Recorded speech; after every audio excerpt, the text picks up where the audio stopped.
Nah, dan ini merupakan pertemuan keempat kita. Dan Ibu berharap adik-adik sekalian tidak melupakan pembahasan-pembahasan kita pada minggu lalu mengenai teks eksplanasi. Karena hari ini lagi-lagi kita akan membahas kelanjutan dari teks eksplanasi tersebut. Dan ini merupakan bab 2 pembahasan terakhir kita yang langsung saja kira-kira apa ya pembahasan kita hari ini? Pembahasan kita pada hari ini langsung 2 topik, yaitu struktur dan kebahasan dalam teks eksplanasi, dan yang kedua memproduksi teks eksplanasi. Nah, jadi Ibu harap adik-adik sekalian akan mempelajari pembahasan Ibu pada hari ini, materi yang akan Ibu sampaikan pada hari ini. Dan jika masih ada yang kalian lupakan, bisa kalian flashback atau membuka kembali channel YouTube Ibu yang sesuai dengan materi 1, 2, dan 3 mengenai teks eksplanasi ini. Karena kalian nanti akan Ibu berikan tugas untuk memproduksi atau membuat sebuah teks eksplanasi karangan kalian sendiri. Jadi, mungkin tanpa basa-basi lagi, kita langsung ke pembahasan selanjutnya. Struktur teks eksplanasi terbagi menjadi 3 bagian. Yang pertama, pernyataan umum, deretan penjelas, dan juga simpulan. Akan kita bahas secara satu persatu. Pernyataan umum adalah berisi gambaran umum suatu aspek atau peristiwa. Yang kedua, proses atau deretan penjelas. Deretan penjelas ini merupakan sekaligus hubungan sebab akibat aspek atau peristiwa. Dan yang terakhir, penutup atau biasa kita sebut dengan simpulan, yang berisikan setelah pertanyaan bagaimana atau mengapa terjawab. Selanjutnya, di sini kita lihat bersama contoh teks eksplanasi yang berjudul kepadatan penduduk. Kita akan memberikan contoh pernyataan umum di sini dengan kutipan teks eksplanasi. Kepadatan penduduk merupakan suatu keadaan yang memperlihatkan pertumbuhan yang melonjak cepat dalam jangka waktu yang relatif pendek. Nah, di sini kita bisa lihat bahwasannya dalam satu paragraf ini merupakan berisikan pernyataan umum. Selanjutnya, kita lanjutkan dengan deretan penjelas. Kita lihat pada kutipan berikut. Terjadinya kepadatan penduduk dipengaruhi oleh beberapa faktor, di antaranya tingkat kelahiran yang tinggi, tingkat kematian yang menurun, pernikahan di usia muda, faktor ekonomi, dan faktor bencana alam. Jumlah kelahiran yang lebih besar dari jumlah kematian menjadi faktor utama yang berpengaruh terhadap kepadatan penduduk. Kondisi ekonomi yang lebih baik di suatu wilayah dapat menjadi daya tarik bagi orang-orang yang untuk berpindah tempat.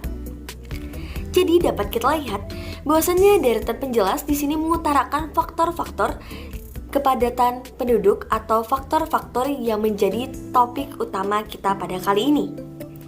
Lanjut, penutup atau simpulan. Di sini ada kutipan yang berisikan perlu adanya tindakan untuk mencegah kepadatan penduduk. Upaya yang dapat dilakukan untuk mencegah berbagai dampak yang ditimbulkan adalah dengan kesadaran melaksanakan program kerja berencana atau KB untuk mengendalikan kelahiran. Selain itu, perlunya usaha untuk meningkatkan kualitas sumber daya manusia dan memperluas lapangan pekerjaan. Jadi, kita lihat bahwasannya kesimpulannya di sini ada sebuah dampak yang ditimbulkan oleh tindakan atau kepadatan penduduk ini. Jadi disitulah kita dapat mengambil kesimpulan dari seluruh teks itu kita utarakan pada di paragraf terakhir.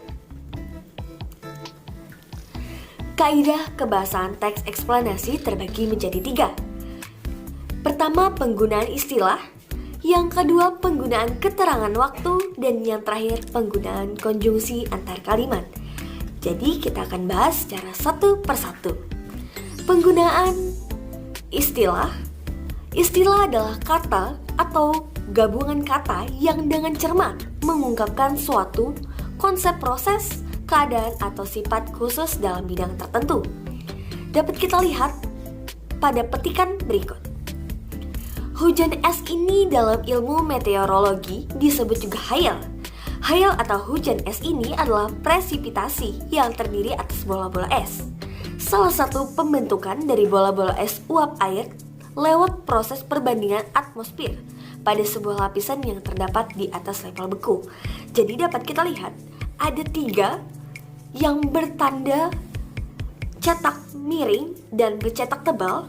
Itu merupakan penggunaan istilah pada kutipan peristiwa hujan es. Ada meteorologi yang berisikan ilmu pengetahuan tentang ciri-ciri fisika dan kimia atmosfer untuk meramalkan keadaan cuaca. Yang kedua, ada terdapat presipitasi yang berarti proses pengendapan baik dari dalam larutan maupun dari udara, permukaan ke permukaan bumi. Dan yang terakhir, atmosfer merupakan lapisan udara yang menyelubungi bumi sampai ketinggian 3000 km. Selanjutnya, penggunaan keterangan waktu. Keterangan waktu berfungsi memberi informasi tambahan dalam suatu kalimat. Dapat kita lihat contohnya kemarin, sekarang, nanti, dan juga besok. Penggunaan konjungsi antar kalimat. Konjungsi antar kalimat adalah konjungsi yang menghubungkan kalimat dengan kalimat. Contohnya, konjungsi pertentangan. Dapat kita lihat ada kata walaupun demikian dan juga meskipun demikian. Adapun contoh kalimatnya, penggunaan masih aman dikonsumsi. Meskipun demikian masih perlu pengawasan. Memproduksi teks eksplanasi. Yang pertama, kita harus memperhatikan pola pengembangan dalam teks eksplanasi. Ada A, pola pengembangan berdasarkan sebab dan akibat. Teks eksplanasi untuk menjawab kata tanya mengapa digunakan untuk menjelaskan sebab akibat terjadinya suatu fenomena. Contoh teks eksplanasi pengembangan sebab akibat.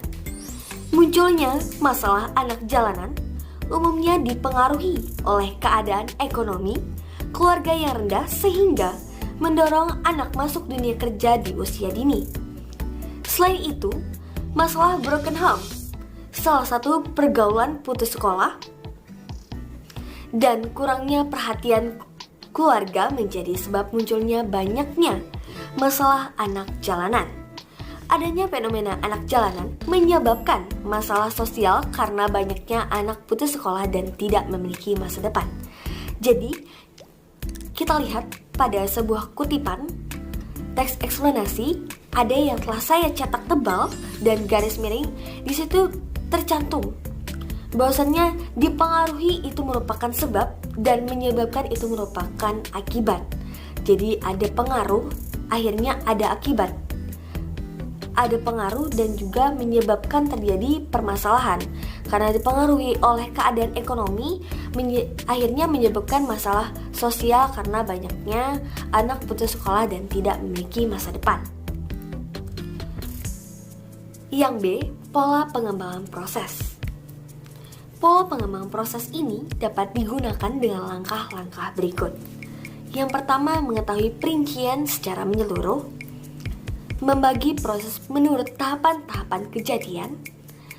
Yang ketiga atau yang terakhir, menjelaskan setiap urutan ke dalam detail-detail yang tegas sehingga pembaca dapat melihat seluruh proses dengan jelas.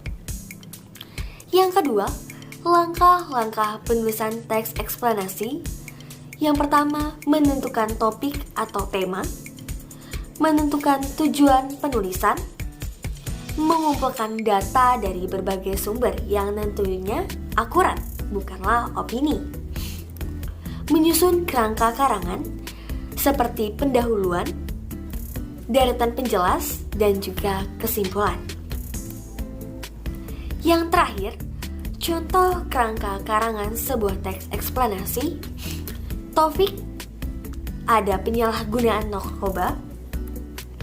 Tujuannya mengetahui pengertian, jenis, dan dampak penyalahan narkoba atau narkotika. Temanya, narkotika. Kerangka karangannya ada pengertian narkotika, golongan narkotika, jenis narkotika, dan yang terakhir dampak narkotika. Jadi dari pendahuluannya apa sih itu narkotika, dan golongan narkotika serta jenisnya itu merupakan deretan penjelasnya, dan dampak narkotika itu merupakan simpulan dari isi teks eksplanasi.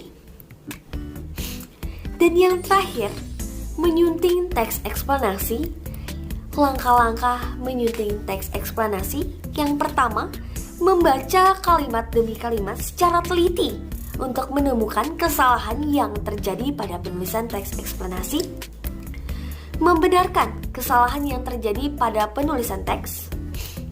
Memeriksa keterpaduan paragraf untuk menemukan kesalahan. Dan yang terakhir, memperbaiki kerentutan paragraf yang tidak tepat dapat dilakukan dengan cara membuang kalimat tidak padu, menempatkan paragraf pada urutan yang tepat, atau menambah paragraf runtut. Berakhirlah pembahasan kita pada kali ini. Itu merupakan 2 topik pembahasan untuk menutup pembahasan kita teks eksplanasi pada bab 2 ini. Nanti akan kita lanjutkan dengan pembahasan kita di bab 3. Semoga apa yang Ibu sampaikan dapat dipahami dan dapat dimengerti. Salah hilap mohon maaf. Wabillahi taufiq wal hidayah. Wassalamualaikum warahmatullahi wabarakatuh.